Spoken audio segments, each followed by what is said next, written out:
नमस्कार, योग गुरु धीरज चैनल में आप सभी का स्वागत है। नाड़ी शोधन प्राणायाम या आजकल अनुलोम विलोम नाम से हम जिनको जानते हैं, काफी असरदार प्राणायाम है। एक तो इसमें त्रुटि होती है कई लोगों की, अगर त्रुटि ना हो तो ये बहुत ही असरदार है।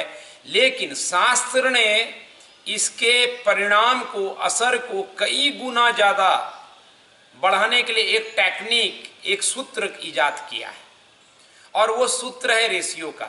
यानी आप नॉर्मल जो अनुलोम विलोम या नाड़ी शोधन प्राणायाम करते हैं, अगर आप इस सूत्र को जो हम बताने जा रहे हैं इस आधार पर नाड़ी शोधन करें तो कई गुना ज्यादा इस प्राणायाम का आपको लाभ मिलेगा, कई रोगों का बड़ी तेज रफ्तार से नाश होगा।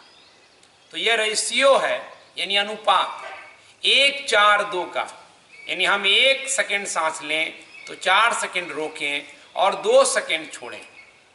इसी को अगर रेशियो का अर्थ यही होता है कि अगर यहां पर हम 3 सेकेंड सांस लिए तो 12 सेकेंड रोकना है, चौगुना हो गया, 3 चौके 12, और दोगुनी छोड़नी, यानी 3 दूनी 6 सेकेंड छोड़ना है। हम इसको समझेंगे कि क्यों ऐसा किया गया है। बस इतना समझ लेने के बाद वीडियो बंद करना होशियारी नहीं होगी। आपको समझना पड़ेगा कि 1-4-2 आखिर क्यों योगियों ने यह सिस्टम बनाया। तो पहले एक बार समझेंगे नाड़ी शोधन का सही तरीका, उसमें कॉमन मिस्टेक्स क्या होता है, इस रेशियो को कैसे फॉलो करें, और फिर इसके पीछे के रहस्य को मैं बताने जा रहा हूं। तो आप किसी भी कंफर्ट पोजीशन में, पद्मासन, सुखासन, वज्रासन, कुर्सी पे बैठ करके बस स्पाइन सीधी रखना है, शरीर को निश्चल करना, यानी हिलना डुलना बंद। पहले हाथ में ज्ञान मुद्रा इस तरह से या ऐसे जो भी कंफर्ट लगे रख लें। दूसरे में विष्णु मुद्रा के लिए इंडेक्स मिडिल फिंगर को फोल्ड करें ताकि ये स्पेस आपको नाक का इस जगह बनाने के लिए देता है, और इन बाकी उंगलियों से हम बंद कर सके, जैसे अंगूठे से दाहिना और बाकी उंगलियों से बायां नासिका बंद कर सके। अभी हम बस 3 ही सेकेंड, एक नॉर्मल जो साधक ले सकता है, 3 सेकेंड ले और 6 सेकेंड छोड़े। यानी शुरुआत में कुंभक नहीं, सीधा करना है। देखेंगे कैसे निर्देशन के साथ। कई लोग हाथ ऐसे रखते हैं, उस मिस्टेक से बचेंगे। तो पहले सीधा 1 लेना और 2 छोड़ने का कॉन्सेप्ट रेशियो के हिसाब से। 3 लेना है, 6 छोड़ना है। Inhale left to 1, 2, 3. Exhale right to 1, 2, 3, 4, 5, 6. Inhale right to 1, 2, 3. Exhale left to 1, 2, 3, 4, 5, 6. ये पहला एक चक्र पूरा किया। इस एक चक्र में क्या है कि आपने समझा कि किस तरह से श्वास लेने में पहले हड़बड़ी नहीं, जोर नहीं, जैसे टीवी में देखते हैं वो गलत तरीका है। हाथ ऐसे रखेंगे, थक जाएंगे, ध्यान चला जाएगा।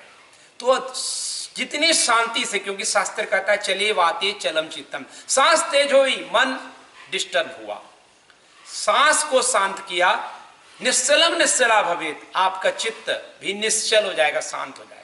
तो इतनी धीमी तरीके से आपने समझ लिया। आप अगर लंबी और ज्यादा सांस लेते हैं, 3 की जगह 4 लीजिए, 5 लीजिए, लेकिन दोगुना छोड़ना है।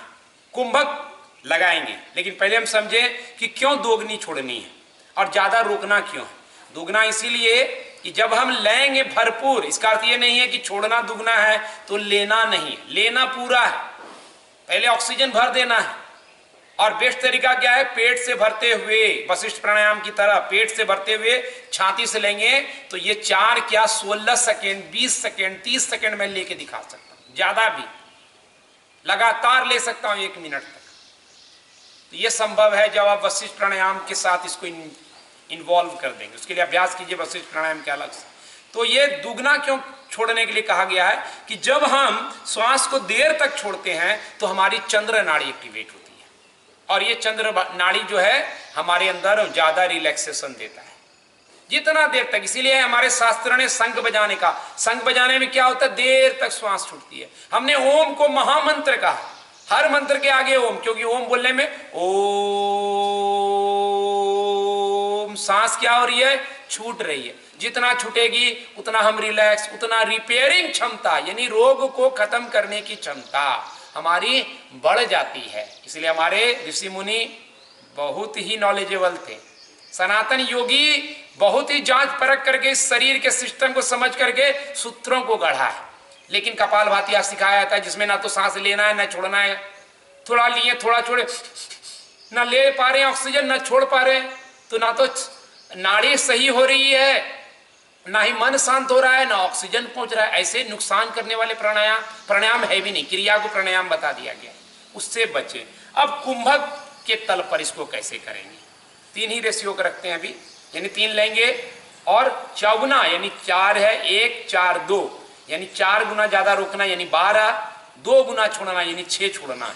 इस रेशियो का आप मेरे साथ अभ्यास करें, समझें, पहले हड़बड़ी ना करें, वीडियो देख लिए समझ गए हो गया, नहीं। यही गलती से सारा समय जो अभ्यास करेंगे उसमें त्रुटियां रहेंगी और लाभ की जगह नुकसान हो जाएगा। जिस तरह सड़ा हुआ सेब खाने से फायदा नहीं हो सकता है, उसी तरह गलत पद्धति से अभ्यास लाभ नहीं देता है। तो समझेंगे इस बार कुंभक के साथ, फिर बताऊंगा कुंभक किसको नहीं करना चाहिए, कब करें, क्यों करें, समझेंगे। मुद्रा लगा लिया, कंफर्ट पोजीशन, स्पाइन सीधी, स्टार्ट करेंगे बाएं नासिका से। Inhale left 1 2 3 hold 1 2 3 4 5 6 7 8 9 10 11 12 exhale right 1 2 3 4 5 6 inhale right 1 2 3 hold 1 2 3 4 5 6 7 8 9 10 11 12 exhale left 1 2 3 4 5 6 एक चरण आपको दिखा रहा हूं, ऐसा नहीं आपको करना एक ही चरण, यहां समझाया जा रहा है। गढ़ना आपको ज्यादा ज्यादा है, कितना देर करें अनुलोम विलोम नाड़ी शोधन प्राणायाम, जितना ज्यादा करें उतना अच्छा। कब करें, सुबह शाम रात्रि, भोजन के पहले भोजन के बाद, किसी भी वक्त। स्लो डीप ब्रीदिंग की तो यही खासियत है कि हम तो सांस ले ही रहे ना, भी खाना खा लिए तो क्या सांस लेते नहीं है क्या? कई लोग बोलते खाने खा के नहीं करना है, अरे खाना खा के कपालभाति क्रिया भस्त्रिका जैसे फास्ट ब्रीदिंग नहीं करनी चाहिए, लेकिन स्लो सांस, गहरी सांस जिसमें ऑक्सीजन की कमाई हो, वो तो और पाचन शक्ति को बढ़ा देता है। बीमार लोग को तो और करना है भोजन के बाद, ऐसा वीडियो है कमेंट सेक्शन में देता हूं, भोजन के बाद 3 जरूरी प्राणायाम। और निर्देशन में जो काउंटिंग में पूरा 10 मिनट करना चाहते हैं उनके लिए भी निर्देशन के साथ, काउंटिंग के साथ लिस्ट दे रहा हूं। क्यों कुंभक लगाएं, अब यह सूत्र को समझना है ऋषि मुनियों की, क्योंकि जब आप कुंभक लगाते हैं आपकी सांस रुक जाती है, और सांस के रुकते ही पहली घटना मन के रुकने की होती है, क्योंकि जीवन के में खतरा हो जाता है। सांस रुक लिए, शरीर को लगा आप सांस लेगा या नहीं लेगा, ऐसे में क्या होता है, मन ठहर जाता है। तो जिनका तनाव है, चिंता है, अवसाद, एंजाइटी, डिप्रेशन, उनको बहुत ही लाभकारी। मानसिक बीमारी कोई हो, एकाग्रता की कमी हो, बढ़ाना चाहते हैं, नहीं भी है कुछ भी, फिर भी मन को एकाग्र करना चाहते हैं, ब्रेन को डेवलप्ड करना चाहते हैं, कुंभक वरदान है, उसको करना है। तत्क्षण विचार शून्यता की स्थिति आपको प्राप्त हो जाएगी। लगातार करते गए विचार के बादल छट जाएंगे, नीला आकाश चैतन्य का प्रकट हो जाएगा। एक बार आइए तो इस कुंभक की घड़ी में, लेकिन सावधान रहना है कि जबरदस्ती रोके हुए, जबरदस्ती काम ही शैतान का है। जबरदस्ती 12 सूर्य नमस्कार करने की कोशिश, जबरदस्ती अंगूठा को पकड़ने की कोशिश, हर जगह जबरदस्ती शैतान का कार्य, योगी का कार्य नहीं। योग सहज समाधि, सहदे सहज, समाधि, समाधि सहज है, उसको सहजता से ही साधा जा सकता है, जतन से नहीं। मैं जतन से आपको गले लगाऊं तो आप विरोध करेंगे क्या? प्यार से पुकार लूं कि आइए गले लग जाइए, आप लग जाएंगे। तो बस यही है, जो चीज सहजता से हो रही है उसके लिए जतन क्यों करना है?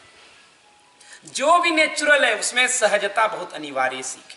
तो कुंभक में पहली चीज क्या हुई? मन बचेगा, मन रुकेगा। मन के रुकते ही मन ज्यादा दौड़ने से ऊर्जा खपत होती है, वो ऊर्जा बचेगी तो वही ऊर्जा लीवर में लगेगा, किडनी में लगेगा, आंत में लगेगा, पांव में लगेगा, घुटने में लगेगा, सब जगह रिपेयर होगा। जैसे आप पैसे बचत करते हैं तो उस पैसे से घर ठीक करते हैं, सोफा नया लाते हैं, टीवी सेट नया आता है, फ्रिज आता है, पैसा रहेगा तब ना। तो कुंभक से आपकी गैर जरूरी मन के जरिए जो ऊर्जा विसर्जित होती है उसको आप कंट्रोल करेंगे। दूसरी बात, जब हम सांस रोकते हैं तब ऑक्सीजन उस समय शरीर में नहीं रहता है कहीं भी, और तब ब्रेन के तल पर, चूंकि ब्रेन मालिक है, उस तरफ बचा खुचा ऑक्सीजन ब्लड के सप्लाई के जरिए पहुंचाने की कोशिश होती है शरीर की। मुख्य ऑर्गन को पहुंचाया जाता है, जितने भी आंत, लीवर, किडनी, पेनक्रियाज दिखते हैं।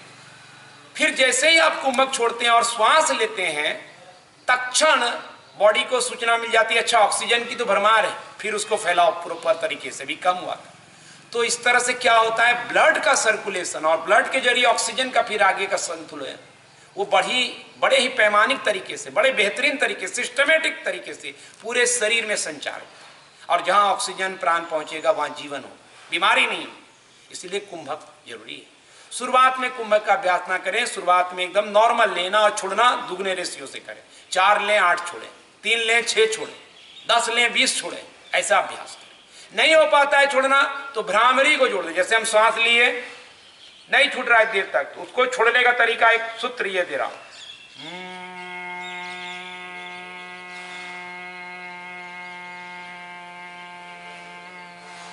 फोकस भी बढ़ेगा और देर तक श्वास छोड़ने की पद्धति विकसित हो जाएगी। तो इसीलिए ये रेशियो में अगर आप करेंगे तो काफी लाभ है। एकाग्रता कुंभक में बढ़ेगा, ब्लड सर्कुलेशन बढ़ेगा, प्राण शक्ति होगी। जो श्वास की बीमारी जिनको है, सांस की कोई भी तकलीफ, अस्थमा है, सांस का तकलीफ कोई भी है, जल्दी सांस नहीं लेना है और ना ही सांस को रोकना है। पहले नॉर्मल सांस ले छोड़े, बैक बेंडिंग के आसन करें, थोड़ा सा ठीक करें।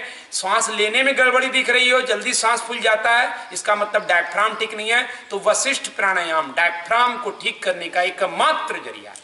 तो उसको आप ज्यादा से ज्यादा अभ्यास करें तो सभी प्राणायाम में लाभ मिलेगा।